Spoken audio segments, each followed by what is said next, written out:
Steve Knapp, the Mindset Warrior here, back with our latest edition of the Power Hour of Mindfulness. Tonight, I've got another superstar, amazing legend of a guest, Kane Novak, absolute superstar. I've been waiting for this interview for a while because unfortunately we had to delay it when everything was going down with my dad. So I've been able to get to peak excitement levels in the last few weeks waiting for this to happen. So I'll play the video and then I'll be back with Kane. We'll see you shortly.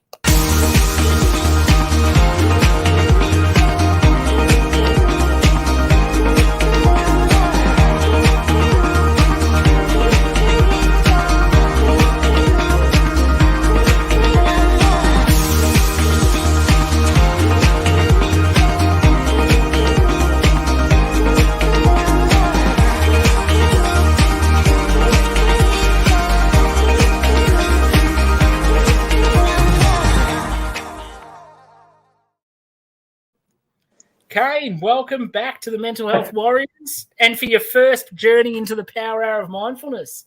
The Power Hour of Mindfulness, that's where I am. Yes.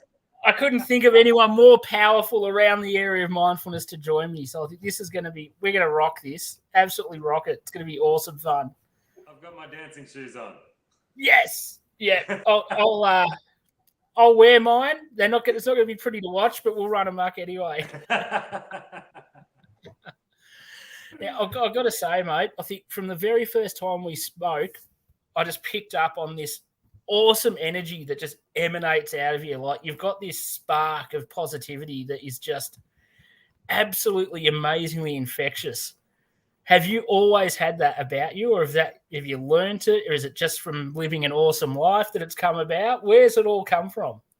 Wow, what a good question. Considering everything that I'd been through as a young kid, I always lent towards the positive side of things, you know, and I think I don't necessarily think that it was part of the environment that I was in, but I think it was more so it was a way for me to get over the things that I was confronted by as a kid. So I was bullied a lot as a kid, and mentally and physically, and especially by my sister, and that really had a major effect on me. And I think I just naturally, whenever I felt safe, I would just focus on the positive stuff to take my mind away from the negative stuff. And it wasn't until I was about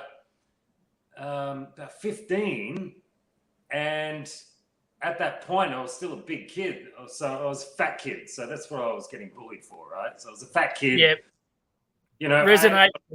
I ate a lot of pasta. European family, Polish background, and they eat pierogi and all this, lots of carbs. Yeah, carbs are king. Yeah, right. And it just didn't suit my blood type, and it just slowed my metabolism down, and I just got fat, right? And it wasn't until I made a decision after a moment at school, two girls were graffitiing my bag about being fat and all that kind of stuff, and some abusive stuff on my bag, and I just lost my shit. I lost it at 15 years old. I lost it. I was on the verge of crying. I was so emotional, and it really, really hurt. And that afternoon, I came across a flyer for a triathlon. And I went, I'm going to do a triathlon. And I took it home, spoke to my parents, and they said, yeah, okay, well, if you want to do a triathlon, do a triathlon. And I was like, all right, I'm going to do it. I had like 3 months of training and lost all my weight, and did this triathlon, came second in the state for my age. Wow. My first triathlon. And then from that moment on, I just started getting friends, and people started taking notice of me, because I was always hiding. I was always trying to be, wasn't trying to get any attention on me. And then all of a sudden, girls were giving me attention, and I was like, Yeah, the right kind of attention. And that really highlighted, even though I was always forcing myself to try and be positive because of the negative stuff around me, once I started getting more attention, I really started just sitting in that positive energy and really sitting in listening to people, because I knew, I was one of those guys that the only fights I ever got in were the ones where I was standing up for other people. Yep. The only injuries that I ever got was because I was standing up for other people. Yeah. Because I knew what it was like to get pushed around. Yeah. And so I became a mouth for the people that couldn't speak. And that is huge.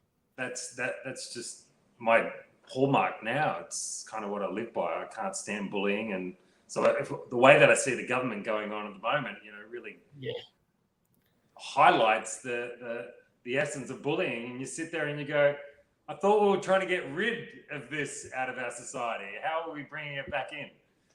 And do you find, like, first of all, I've got to go back to going from fat kid to triathlon coming second. Man, that is damn impressive. Like, I don't want to brush over that because that is insane. I am, like, absolutely awesome.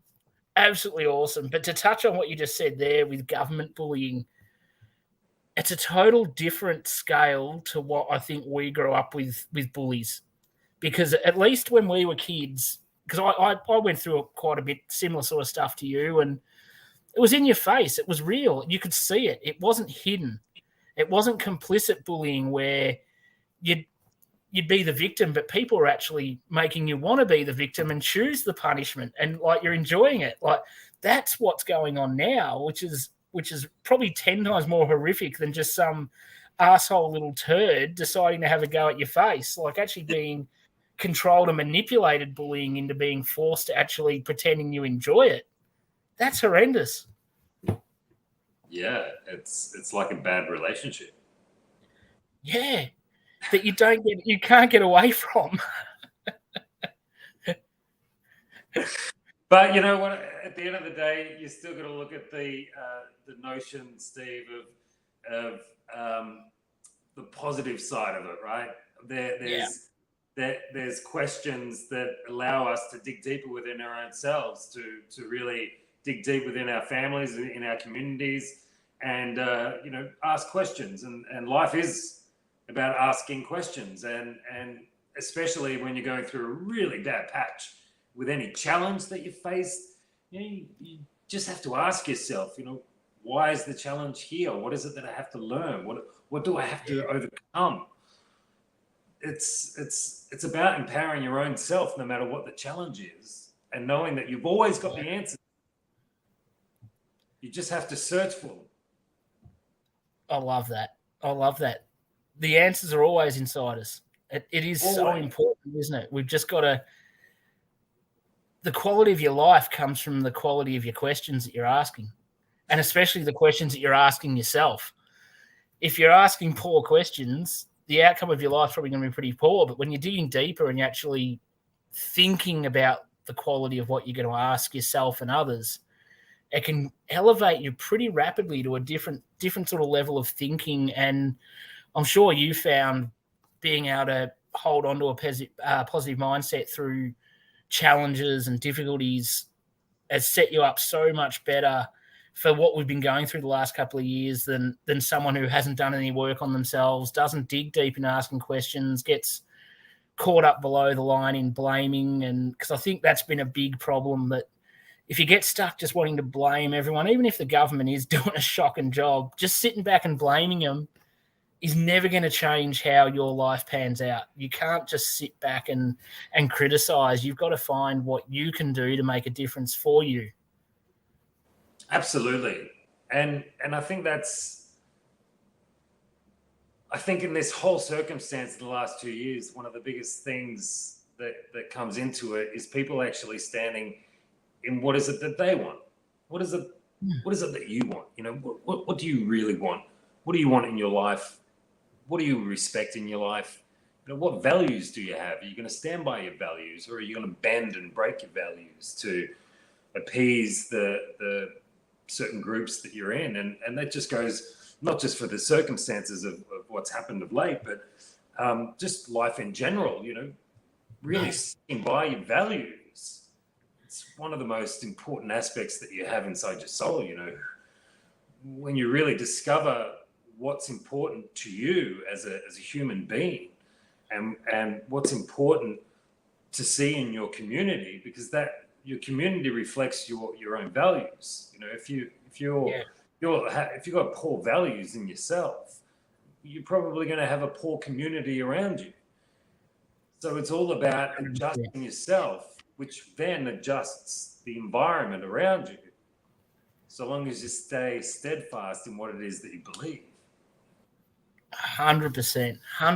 And I find too that when you're sticking to your values and your beliefs without really missing a beat, the community does evolve and change, and so does the people that you surround yourself with. And it can be that when you first start doing all this sort of stuff, it can be a painful little stretch, because people that you may have been friends with or family with for a long time are starting to go, what's going on here? What's Kane up to? I don't get this. He's never been like this. I don't like it. And you're going to cop all this rejection from the people that you consider the closest to you, because you're not part of the herd anymore. You're starting to break away because you've seen a pattern that doesn't really align with who you want to be inside anymore. Even if you have been for years, it's never too late to go, right, now we can really switch things up a bit and we can make some changes that are, well, I know especially for myself, like once you're starting to hit those middle age years, you're like, well, it's getting closer to less time left than what I've lived. Do I want the last half to repeat the first half, or do I feel like there's more to strive for and better happiness and enjoyment in those latter years than there has been in the first? And for me personally, that has totally changed my relationships and the people that I'm having daily conversations with. And it's been just a phenomenal turnaround. Isn't that awesome? Tell me about your relationships. What do you think is the biggest moment or the biggest shift that you've seen in a relationship that you thought maybe had been broken? Well, it's funny. I had a not too long ago, probably about say 6-7 years ago, when my young fellas were playing football. So this is more of a group relationship situation that sort of came back to more of a couple of individuals. But we had a really serious drinking problem culture amongst us dads, where we'd decide, like they're having footy training. As soon as they're done, we're in the car park drinking beers with them, just running amok, doing whatever. And like they're 11 years old, and we're like, and this went on from like under 8s, 9s, 10s, 11s, 12s, 13s. And then we had a bit of a breakaway. And at that stage when our team was sort of disbanding a little bit was when the same sort of time I went, I'm not really into this stuff anymore. Because like there was never a catch up that wasn't at the pub, at someone's backyard with beers. Like it had to be alcohol related. And I chose to step away and just cut off. From a few of them were just like, well, that's it. Steve's gone. He doesn't do what we do anymore, so see you later. And then I had a couple of closer mates who didn't want to see me go, but then, and this is not having a go at them because you only know what you know and you don't know what you don't know, but they were like, maybe just a couple, Steve. Like, let's get together. We'll just have a couple of drinks. I'm like, that's not the space I'm in. I need to walk away for a bit. I said, I'm not going to be a teetotaler for the rest of my life, but for now, I just need to walk away. And it took a while, but then that respect came through. And now, like one of those guys, my best mate, biggest supporter, like he sees what I'm doing and he absolutely loves it.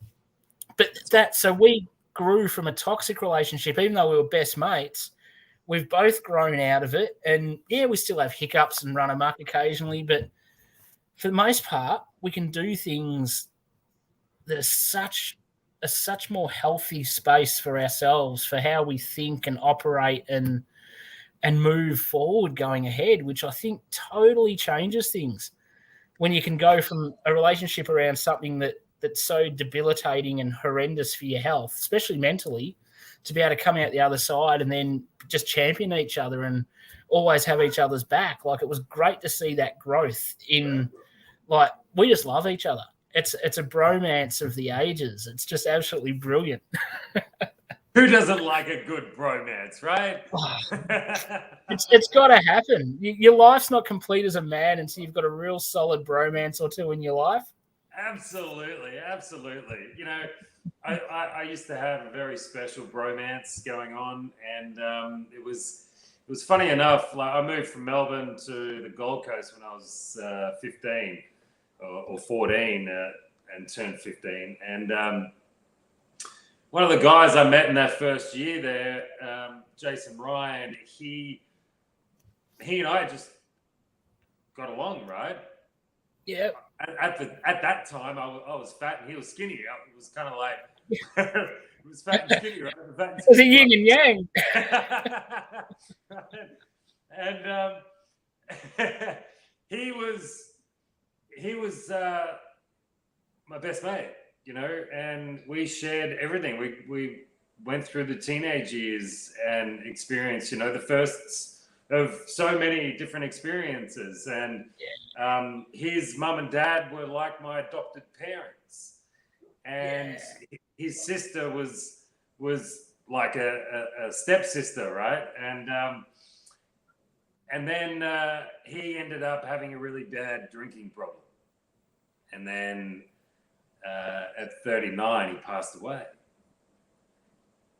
Oh, bugger. And it was shit. It was just shit. It was like losing a brother. And we'd had many conversations, and so many people in his family tried to make him aware of what was happening, and he didn't. He couldn't see it. He didn't think there was a problem. Yeah. And this is, I guess, one of the most fundamental things. You know, when you stand in the belief of who you are and your values and everything like that, you still have to respect other people, right? And you have to respect their choices, and you have to respect their value of life, no matter what it is. But when you have someone that's really, really close to you that can't see that there's a problem, you still have to accept them. And you still have to accept their choices, even though deep down it's really hurting you. Yeah, it hurts so much more. Right? And then, you know, the funny thing was, I got the call that he was in hospital. This was, I'd moved to Cairns by this point, right? And I was flying, so I'd been in Cairns for about 2 years. I was flying that afternoon. I was flying from Cairns to Brisbane for, I had to do some sound for a film. So some ADR work. And I got the call about 3 hours before my flight that he was in hospital, and he was going, like, this is it. His body was shutting down. And I was like, are you for real? I said, well, funny enough, I'm on a plane. I'll as soon as I land in Brisbane, I'll drive straight down to the hospital. And his parents were telling him that I was coming down and all of that, right? And his sister was telling him, and I got to the airport. My mum picked me up, drove straight to the hospital down at Robina on the Gold Coast. And his cousin, Ross, who was a good mate of mine, met me down in the car park, and we were just chit-chatting, and he was still alive at this point. Gone up through the hospital up to the 4th or 5th level or whatever it was, and walked through the doors, and his sister, Jody, just wrapped her arms around me, bawling her eyes out. He's gone. And I was like, real. That close. And it was just, man. And that, because they told him that they were talking to him, and they said, look, Kane's just arrived at the airport, because I was on the phone. I'm here. Yeah. And it was, I don't know, man. It was one of those moments where it was almost like he just went, right, well, this is my time to go. And he left. And it's one of those it's one of those things, man, that you can't change anyone, right? And until they're willing to change. But you have to respect everyone and their choices of whatever it is that they choose to do in their life. Yeah. So, yeah, it was a sad moment, man. Mate, that's deep. Like, just sliding doors, isn't it? Like, you get this close to being able to say goodbye to a mate, but then you just don't know, like, and it was his mind, like, I know when Kane gets here, he'll be able to hold the family together. I don't have to hold out any longer. Like, you just don't know what you could play a billion scenarios around in your head, like, for how differently things could have panned out, or did he just go, I look like I'm about to die. I don't want Kane's last memory talking to me like I'm about to die. Like, it's maybe. Like, I was that guy that would sit there and, Jace, you can't do it like that, man. You know, we'd be sitting there having drinks and going, no. I'd be the deep thinker. No, you can't do that. Maybe you didn't want to lecture. yeah, not one last time. Let me what go. What are you doing, brother? Yeah. Fight it. Yeah, wow. That's what a turning point. But like you said, we come across these people, and the closer they are, the more it hurts to sit back and see decisions and choices that are just ultimately going to end in tears. But the more you try to change someone, the more you're going to probably drive them into sticking to their guns and not wanting to make a change at all. I think having that level of respect and compassion and understanding, and if they do want to reach out and do start seeing a problem, that's when you step up to the plate without lecturing and being that sympathetic ear and go, yeah, like, that's good on you for wanting to make a change. But yeah, like, don't want to force you into anything. It's always got to come from the individual.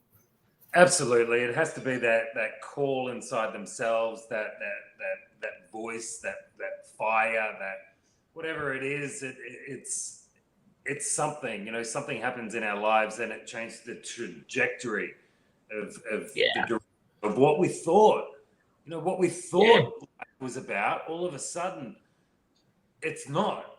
And maybe you were surrounded by, a cloud of manipulation or abuse or whatever it may be, and then all of a sudden, the world falls apart, or you lose your job, you lose your wife, or your husband, and you can lose so much. You might lose your parents, you might lose your family, death, and all of that, and that creates this massive change. And that's where you can be forced into a position of, well, I can either fall apart, or I can try and stand up and figure it out. Yeah. And it makes, like, you've probably seen it a million times yourself, where so many people, you can sort of see the inklings of wanting to make some change, but that power of rock bottom, if that's not the world's greatest motivator of change, if you keep just getting close, but you haven't quite felt that rock yet, it's easy to keep rolling through and going, no, it's not that bad. I'll get on top of this one day. But when you hit it force, all of a sudden you go, wow, okay. Yeah, broken nose. Yeah. Your face is on the other side of your head, and you're like, okay, now I reckon could be the right time to change. Yeah. It's so true, isn't it? Like, sometimes we do just need to get to that depth to decide that it's time to pull ourselves out. Otherwise, you just stay in the muck and the quicksand of life, and you don't generally move too far until you've really felt that. They do say it can take a lot of pain to start moving towards the pleasure, and we've all heard of it before. And I know that was definitely my case. Like, I was skimming those rocks for over 20 years, mate. Just skimming. It was like, oh, that was close. If I had hit that a bit harder, I'd probably pull my head in. But nah, just kept going. And then, yeah, a couple of incidences were like, yeah, my face was on the other side of my head, and I think every bone was twisted and contorted around me. I'd hit that hard that I went, okay, all right, if I keep doing this, I am not going to be around to keep doing this. And that was a pretty powerful light bulb moment to go, yeah, it's all fun and games now, but where's the fun and games if you're dead? There is no enjoyment in not being here to enjoy it. No, not at all. So tell me, Steve, what was the moment? What was that moment that where you'd broken every bone in your body and your face had been smeared across the backside of your head? There was a couple of real big ones, and one of them it was almost more actually literal than just metaphorical. But yeah, one night when I decided I'd had enough, I wandered out and played in some traffic that was doing between 80 and 100 k's an hour. Oh, wow! And got a bit of a clip. Got a bit of a clip.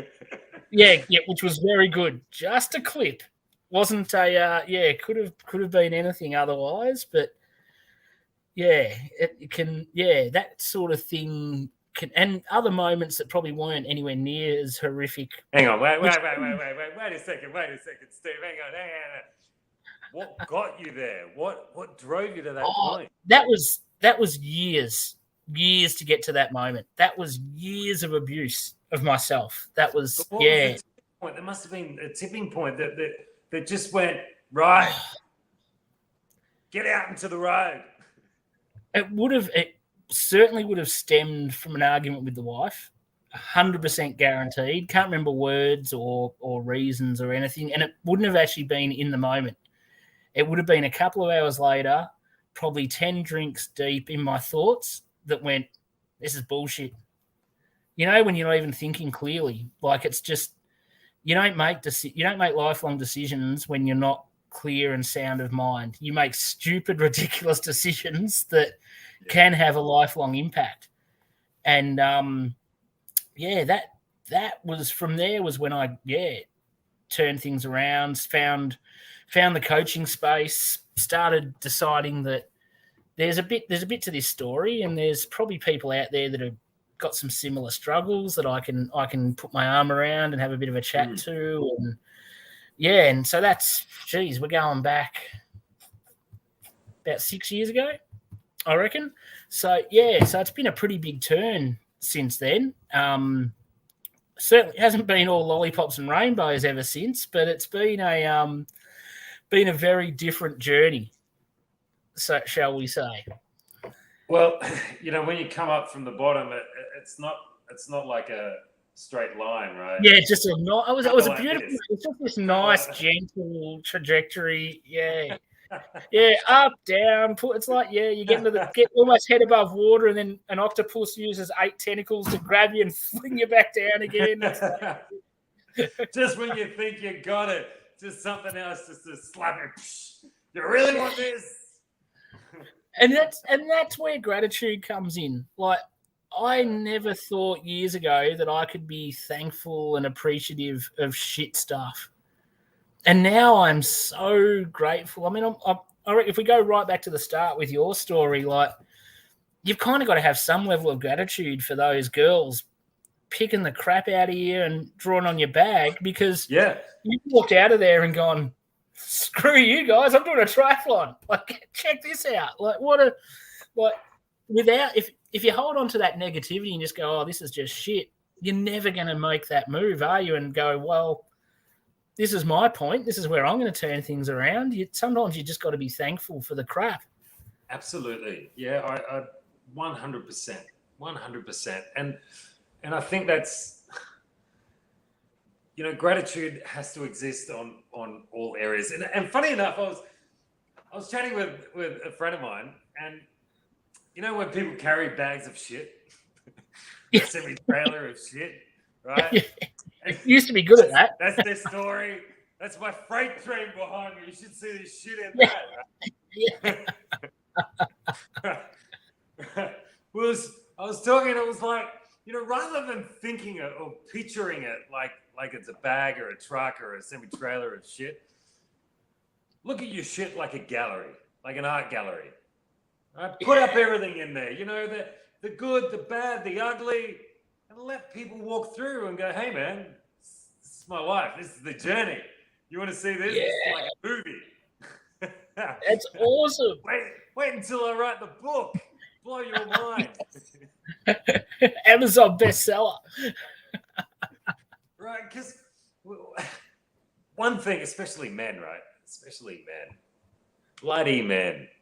Oh, God, tell you. Hey, bloody men. Oh, we're always up to nothing good. To have a conversation about what's going on in your mind and your heart. I mean, really, come on. Come on. For some, it is very, very difficult. I've tried to open a few tough nuts over the years and gotten nowhere. Even though they'd be perfect for them, just open up a bit and let it out. But they're like, nah, too stubborn for this. Nah. Yep.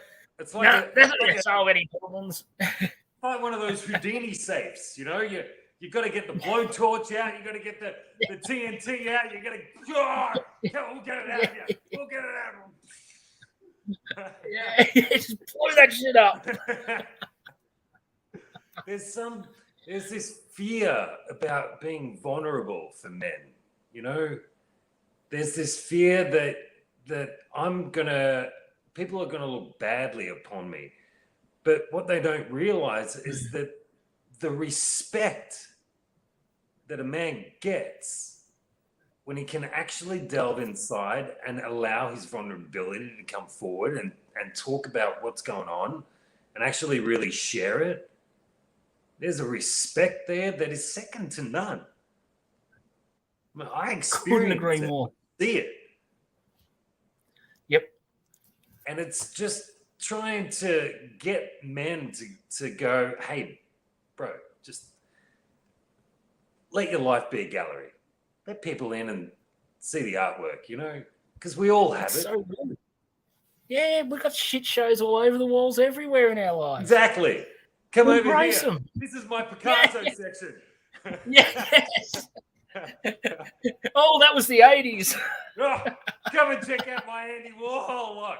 Oh, I don't even remember most of that. Yeah. You're so true, mate. It's so true. Like the power you find from when you do just let people in and see the good, bad, the indifferent, the everything, and you've just totally unlocked your vulnerability and openness. You are in the most judgmental free zone ever, because you can never judge a man who has not got a skeleton in the closet. Maybe used to, but skeletons are all part of the gallery. They're hanging everywhere and they're on show. No one's going to be able to come at you and say, oh, God, what a dick he used to do this. No one can backstab you, because anyone will go, yeah, that dude does podcast, talks about how big a dick he was. It's like, no, who's going to hurt you? You can't throw stones at people that don't live in glass houses. Absolutely. It's a safe space to be. Yeah. And what you said there, you can't get judgment from someone that's living in their existence, that shows it all. Yeah. Hey, it's my gallery. I don't care what you think. Yeah. It's me. Accept me or you don't accept me. And the amazing thing that I notice, that when people allow themselves to do that, is that their friends change. Like, they get new friends. They get different friends. Because they don't have a fear anymore about what it is, who they are.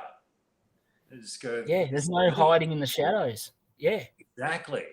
Go from the shadows to the spotlight. It's brilliant. What better way to have a friendship or start a new relationship and you lay it all out?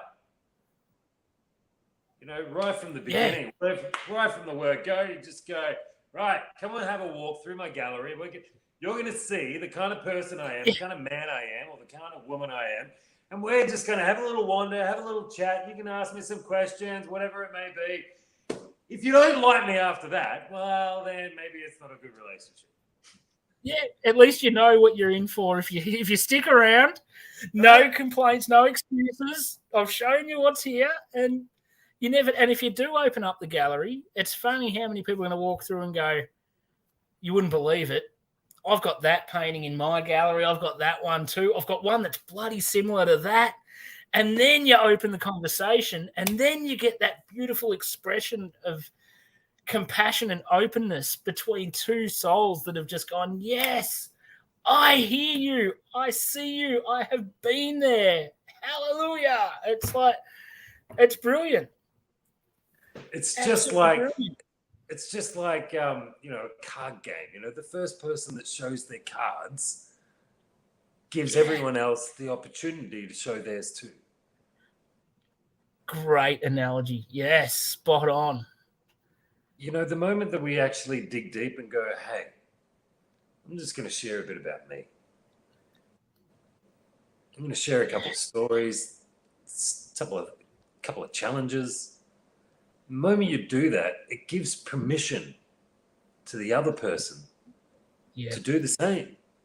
That it's okay to share something that's bad. Yeah.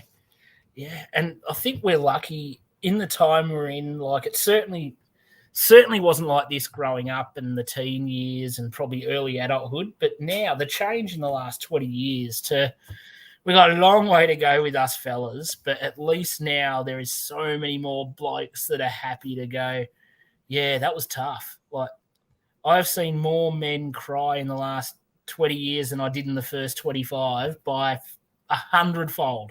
Maybe that's times changing. Maybe that's better quality relationships and people in my life as well. Like, it could be, a multitude of things, but I think we're slowly getting there. And I think it comes down to these, like, we've proven here in almost 40 minutes so far that we can share deep, dark, horrible stuff, but we're fine. We're pissing ourselves laughing half the time. Like, you can actually share. You get lighter. I think the more you let this stuff out, you're getting that bit taller. The shoulders are relaxed, and you're like, oh, geez, that feels bloody good. And once you dip your toe in the water and you've found the right person, obviously that's going to be a good listener and not just going to dump a whole lot of judgment on you, you're going to go, that was just like the tip. Maybe now I can peel another layer of the onion and share something a little bit more about myself. And it just grows and grows and grows until eventually you just go up to a stranger and go, oh, yeah, I was a suicidal, depressed alcoholic. Fuck me, you should have seen me then. And they're like, what? But you just don't care anymore. You're just like, you've got to see me for who I am from the second you meet me, because I don't want you making any preconceptions about me and then going, you weren't who I thought you were later. Just give it all now, and then there's going to be no matter how big a shit show you are, you'll be amazed at how many people really like you, as long as you're being you. Yeah, that's key, right? Being you, being yourself, being who you are, with no masks, no pretend. Yeah. Look, yes, we have to be professional. Yeah, that's a given. Yeah, I mean, you can't just talk to your clients like a back schoolyard kid kind of thing. You still have to have your positions of stature in certain areas. If you're presenting a masterclass or if you're presenting to a boardroom, there's certain elements that you have to be in a certain state. But that doesn't mean you have to change your personality. You can still have an air of professionalism and still be you. That's perfect. Only be you. Absolutely. I mean, Steve, everything that I teach is all about story. It's all about getting in touch with your story. It's all about projecting your story. It's all about talking about your story. It's about, what I've found, what I've learned, and what I've seen over the years is that every block that someone has, every limiting belief that someone has, is all solely directly related to their story. Totally. And until you look at your story from the outside and go through it like you're reading a book and look at the lessons that were there, the things that happened that were actual lessons to you to make better decisions, to ask better questions, to move yourself forward, to grow in wisdom and become a teacher so you can help others that are going through the same situations, so you can help them rise. When you understand that your story is everything to your essence, you don't have any blocks, you don't have limiting beliefs, you don't get sore parts in your body, you don't sit there. I've had this pain in my back for the last 20 years. Been doing it for going everywhere. No one's fixed it. Nah, I don't know. Nah, I just live with it, right? Yeah. Most of the time, it's normally related to something that is mentally down, deep down, that you've shut a door on, you've forgotten about it, and you haven't dealt with it. And there's this block that's there, and it festers in the body because it's just stale energy. Yeah. And when we get in touch with all of that, when we really get in touch with the flow of who we are, man, you get Game changer. You get sexier, Steve. Yeah, it's sexier. Woo! That's what we're all about here. And how do you find you emanate sex at yourself, man? Oh, look at us go. We're going to be just smashing the female audience numbers out tonight. Well, when you're confident in you, right? This goes for women and men. I mean, when you're confident in who you are, you just ooze happiness. Yeah. And happiness is sexy. Right? Yeah. You just sit there and go, why are they so happy? What's going on? Yeah. Yeah. What are they taking? You can't just be happy. Give me some of that. Yeah, it's easy. It's natural. It's not synthetic. It's purely natural. It's amazing. Absolutely. And how do you find when you're actually taking people through their stories and they get an understanding of not even just mainly the stories they've been telling themselves that aren't real, how easy is it once they actually have all these realizations to start creating a much better story as life goes on? It's incredible to see the realizations because things drop in, right? But I do a lot of steady work on mindset, even though we do a lot of work on business side of stuff, getting clients and using your story to get clients. We do a lot of mindset stuff to really understand values, to really understand the limiting beliefs, thoughts that are going on. So we can really analyze what's actually happening in here. Because business is 80% in here. 20% is everything else, And when you start going in there and becoming really, really clear on who it is. So I do a task which is called the healing plan. Nice. Everyone has a business plan, right? Everyone has a vision. But I never see anyone working on a healing plan. What it is that they come on the inside of going, I need to take steps to get to this person because that's the person I want to be. Because it's amazing how many people go, well, I actually want to be this person. And then you go, well, how are you going to do that? And they're not sure. And they think that it's, I'll change my diet or I'll eat something better or I'll get a new job or I'll get a new relationship or I'll move state or I'll get a different house or it's all external. All of that's external stuff, right? But it all begins inside. And you've got to be really, really so crystal clear with who it is that you think, who it is that you feel, and what it is that you say every day. And the shifts that I see is when they're going through this repetition process, right? And things just drop in and they go, oh, it's a limiting belief. Because they're starting to become aware, right? And they're like, I got to write that down. Like, holy shit, here's another one. They're everywhere.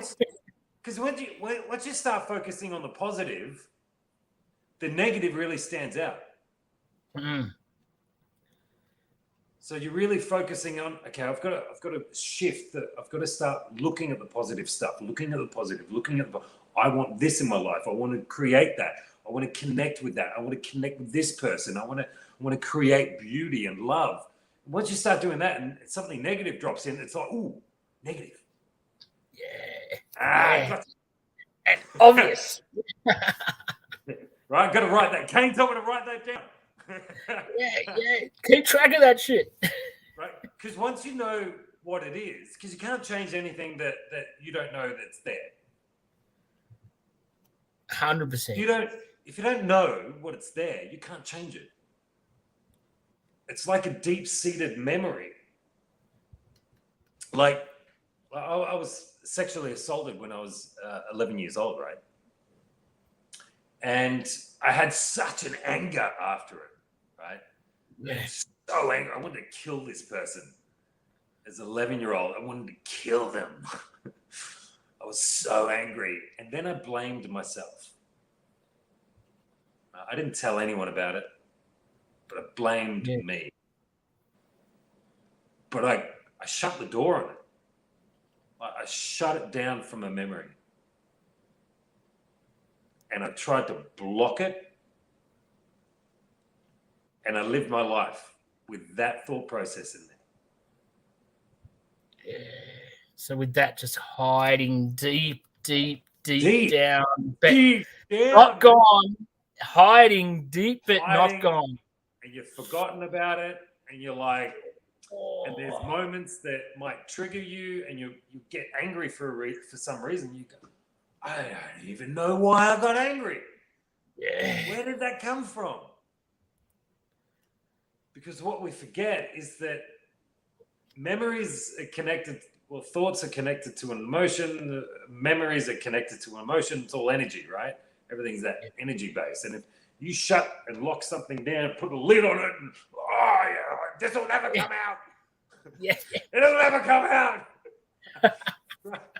When you do that, what's it do? It shakes and trembles because it's growing, right?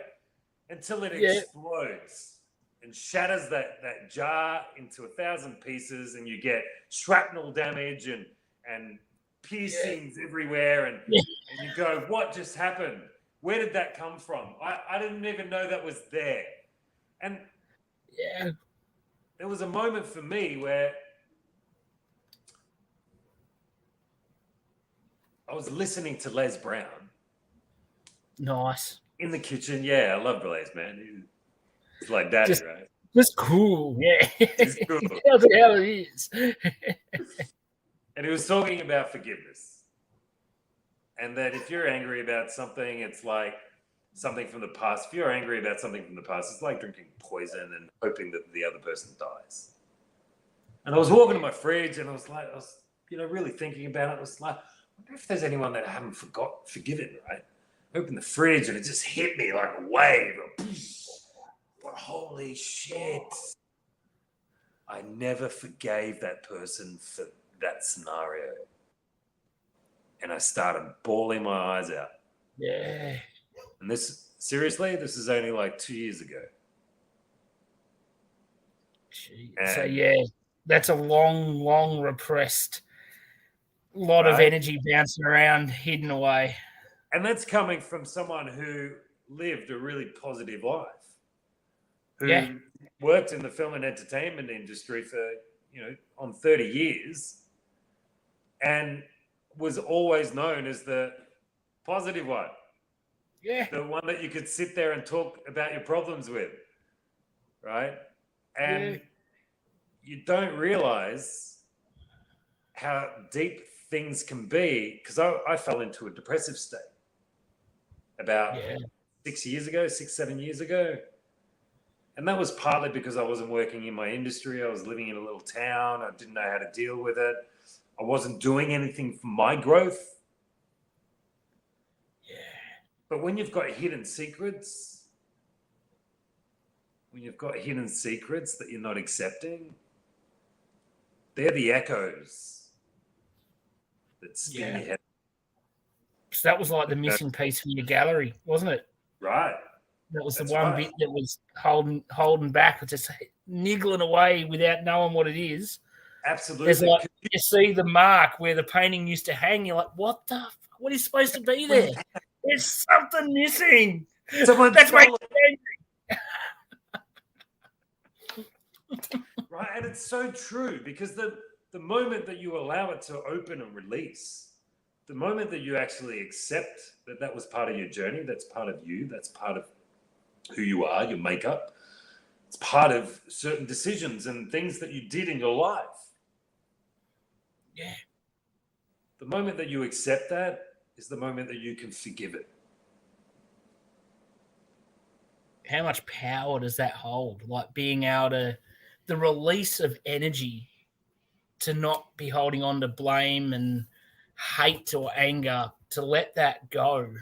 Yeah. The energy and aura around you would just be polar opposites. To have something that heavy disappear, it would be immense.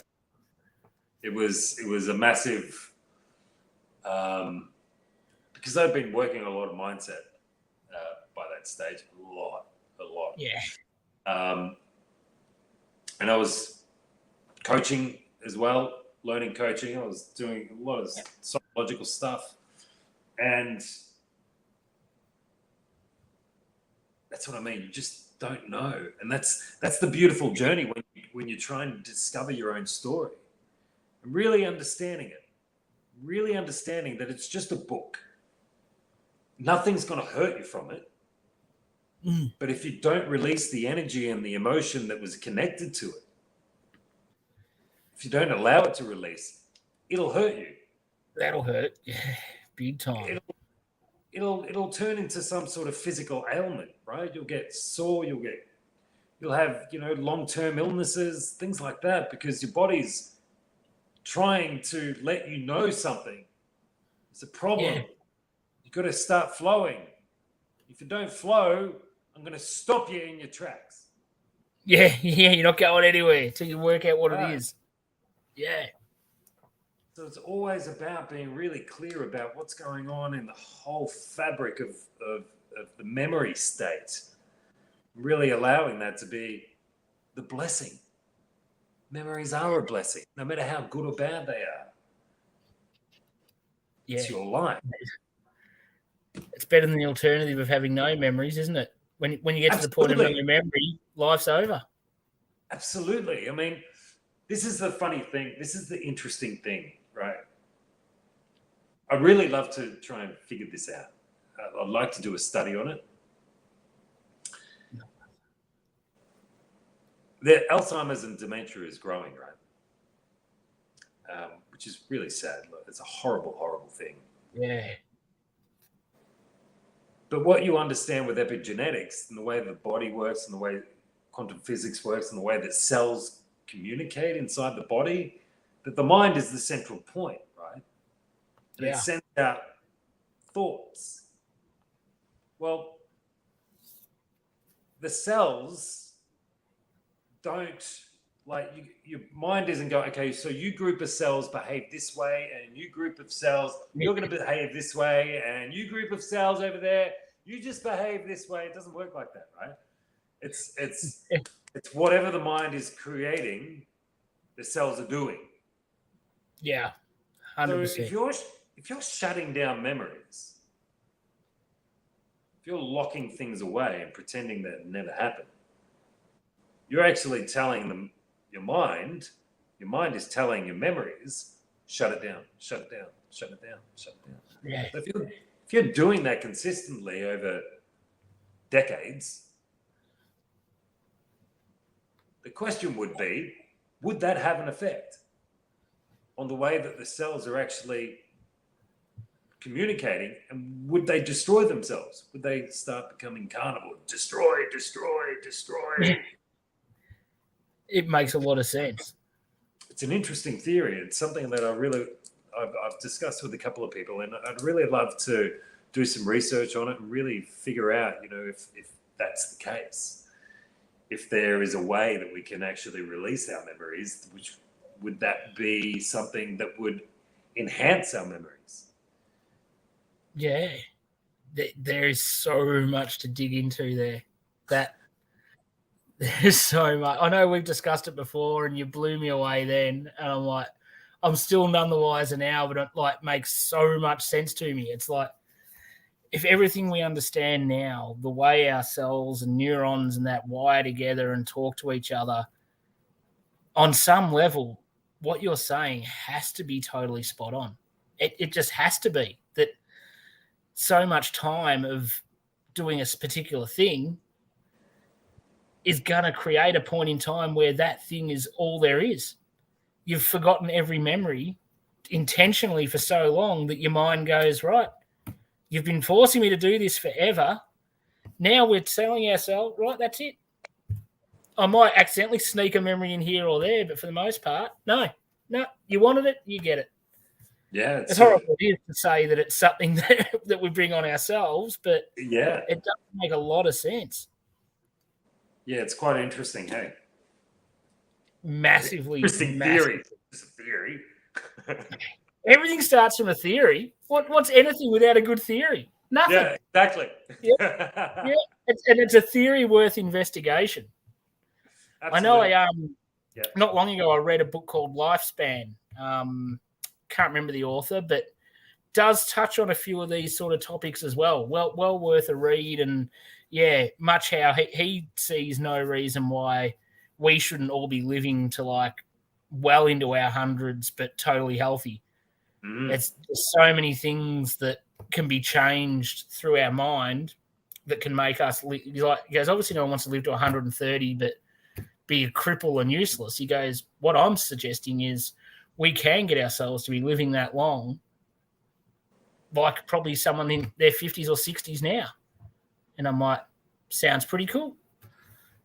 I don't know how we'd go if there's a billion 130-year-olds running around, but I guess we'd be retiring a lot older. But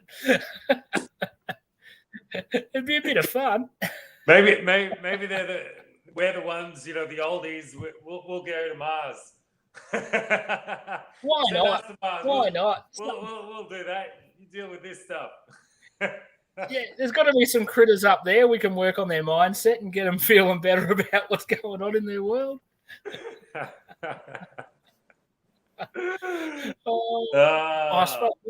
Before we wrap up, mate, I don't want to ignore. I've been ignoring the comments because I've been too engrossed in listening to you. But we've had I think that'd be Adam saying he's seeing a podcast coming up about what goes on in men's minds, and he wants us two to come in. All right.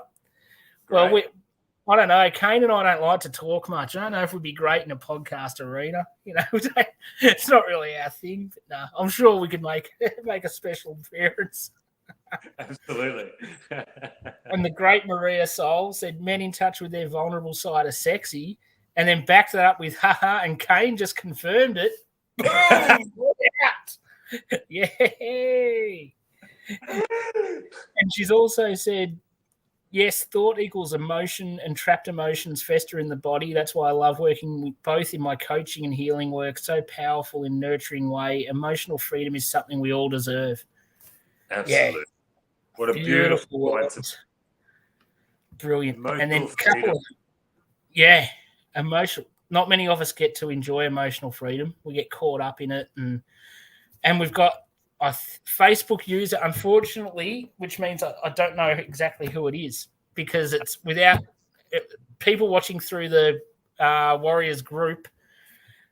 It won't recognise that they've given StreamYard access to their profile. So thank you for saying great conversation. I appreciate you. I guarantee I know who you are. I just don't know who you are in the comments at this point in time. And I'm sure this will be Adam who's snuck a couple of questions in here. So in 1 minute, I'll throw these at you. All right. Do you think we undervalue ourselves from time to time? Yes. Everyone does. I'd say yes. Everyone does that. Can I just add to that? It's a constant battle. You learn tools to constantly bring yourself above into I'm worthy every day, no matter who you are. So for anyone that's down in the dumps, anyone that thinks they're not worthy, that they don't think they can get there, you can get there. Everyone's been there. We all have to work at it, and we have to do it every single day. And it's just like a muscle. And the more you go to gym, the tougher you get, right? The more physical you get. Same with the mind. Same with emotions. Works up here. Yeah, man. The more that you start just playing and flipping, rise above, you just get quicker at it. Just keep doing it. Yeah, it gets easier. It's like practice and repetition, habit forming, start going, okay, catch yourself a bit quicker. You're like, okay, yeah, and it just flows. Absolutely. Sandy's jumped on. She said, guessing game, lol. Now, Sandy, can you tell me, were you secretly Facebook user just before? And then when I said I didn't know who it was, have you flipped out so I can see who you are? Just want to know. And I think the other one we've got is, but it's healthy to have that tiny bit of negativity in our lives, right? Yeah, what? Life, yes. You can't survive without negative. You can't avoid it. Well, everything's built with a positive and a negative terminal, right? Yeah. Everything around us, our whole bodies, every single cell, everything has a positive and a negative. You can't exist without one or the other. It doesn't exist. So yes, the negative has to be there. If you don't have negative in your life, you're missing something. You're walking around like this. Yeah. One eye open. That's it. The trick is, which one are you going to focus on? Yeah. Are you going to embrace the negativity or the positivity, even though you've got equal amounts on the scales? Absolutely. You get to choose which side, which path you're going to go onto, and you will sample a little bit of the left. But if you're 95% in the right, your life's going to turn out pretty cool. Yeah, exactly. It wasn't Sandy as Facebook user. I should have known. Sandy's always comes up as Sandy. But that's going to be. I'm going to have to wait till after the show and go back into comments and go, it was you, mate. We've knocked out a power hour. That has been absolutely phenomenal. I have loved it. Thanks so much for sharing so openly and just talking about. Like I said, before we got on the show, I said, we're just going to talk about everything. And what's the topic, Steve? Whatever. Doesn't matter. Two dudes having a chat, and it always works out just perfect. Beautiful. Steve, I really appreciate you giving me the space to allow me to speak freely and connect with people around the world. So awesome. You're an amazing man. Love knowing you, so thank you. So just keep watching, viewers. There's another bromance budding. I can tell you now. It's coming. I reckon this won't be the last time you see Kane and I doing this sort of stuff together. I'm pretty certain. I hope not, man. Awesome. Thanks so much. Everyone that's tuned in, all the comments, everyone that checks us out in the replay. Much love, massive appreciation and gratitude for you all. And we will see you very shortly. Don't forget, coming up, it'd only be, I think, about 2 hours away now. Audience with the Queen, the great Kerry Duval, will be back, I believe, with Joe Farmer as the guest, talking a bit about autism. So don't forget to catch that one as well. And I will see you guys. I've actually got pretty much a week off. I'm not back until next Wednesday. So I will see you then. See you, Steve. See you, everyone. Bye. Bye.